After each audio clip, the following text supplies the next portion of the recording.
BPSC exam में बड़े पैमाने पर घोटाला हुआ है और निश्चित रूप से इसकी पहले जांच होनी चाहिए, फिर नियुक्ति पत्र वितरण होना चाहिए।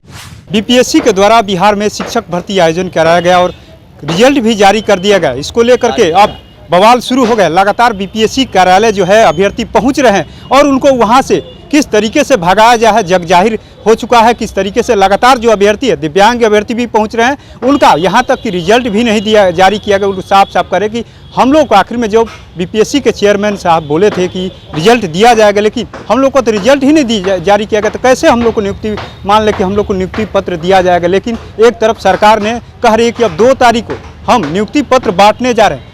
हमारे साथ बात करने के इसी मुद्दों को लेकर के बिहार सरकार के पूर्व मंत्री जीवेश मिश्रा जी। सर, जिस तरीके से सरकार कह रही कि हम बड़े लोग भर्ती कर रहे हैं, 4 लाख तक भर्ती नियुक्ति बांट रहे अब तक, और एक तरफ जहां बीपीएससी अभ्यर्थी दर दर की ठोकर खा रहे, ऑफिस कार्यालय लगातार भीड़ जुट रही वहाँ। देखिए, बीपीएससी एग्ज़ाम में जो तथ्य खुल के अब आ रहा है धीरे धीरे, बीपीएससी एग्ज़ाम में बड़े पैमाने पर घोटाला हुआ है और निश्चित रूप से इसकी पहले जांच होनी चाहिए, फिर नियुक्ति पत्र वितरण होना चाहिए।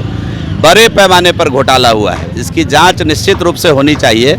सरकार को संज्ञान लेना चाहिए और उन लड़कों के साथ जो पास कर गए, ठीक है, उन लड़कों के साथ जिनके साथ भेदभाव हुआ है, कोई एसटीईटी पास ही नहीं है उसके रिजल्ट आ गए, इसकी जांच होनी चाहिए। किसी के पास डिग्री नहीं है उसके रिजल्ट आ गए, इसकी जांच होनी चाहिए। तो जो लड़के हैं जिसमें असंतोष व्याप्त है आज, निश्चित रूप से सरकार को संज्ञान लेकर उनके हित में काम करना चाहिए। बहुत सारे ऐसे बच्चे थे अपेयरिंग में थे, स्टेट सीटेट के अपेयरिंग थे, वो लोग सीटेट क्वालिफाई नहीं कर पाए गए हैं और उनको भी एक तरीके नियुक्ति पत्र दे दिया गया है। तो कहाँ तक उचित है? यही तो मैं कह रहा हूँ, आप ही अब तो सवाल भी कर रहे हैं और जवाब भी दे रहे हैं। यही तो सवाल उठ रहा है कि आखिर इसमें कौन लोग संलिप्त हैं।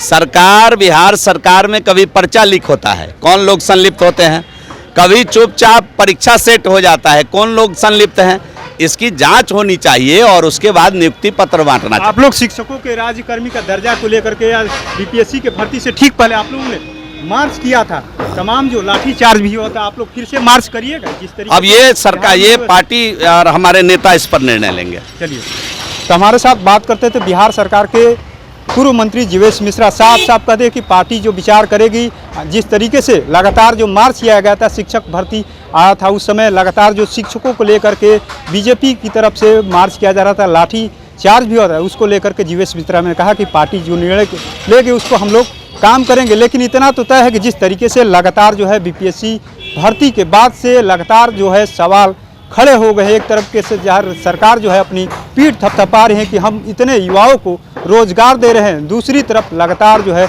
हजारों की संख्या में बीपीएससी अभ्यर्थी, बीपीएससी के शिक्षक अभ्यर्थी लगातार जो बीपीएससी कार्यालय पहुंच रहे हैं, उनको धक्का दे करके वहां से हटाया जा रहा है। कहा जा रहा है कि आप मेल करिए, आपका आवेदन अभी नहीं लिया जाएगा, आरटीआई करिए या शिक्षा विभाग पहुँचिए। लेकिन कहीं ना कहीं अब कहे तो जिस तरीके से बीपीएससी भर्ती परीक्षा पर एक तरीके से नियुक्ति पत्र जारी कर दिया गया, उसको लेकर के लगातार जो है सवाल खड़े किया जा रहा है कि आखिर में जो परीक्षार्थी यानी जो अभ्यर्थी सीटेट का परीक्षा, स्टेट का परीक्षा क्वालिफाई नहीं किए, आखिर में उनको किस आधार पे नियुक्ति पत्र दे दिया गया। अब देखने वाली बात है कि जिस तरीके से जो सियासी हलचल भी खूब बढ़ गई है सीटेट परीक्षा, बीपीएससी भर्ती को लेकर के, तो क्या इसमें सरकार कोई ठोस कदम उठाती है कि नहीं? तो ऐसे तमाम अपडेट से जुड़े रहने के लिए इनसाइडर लाइव देखते रहें।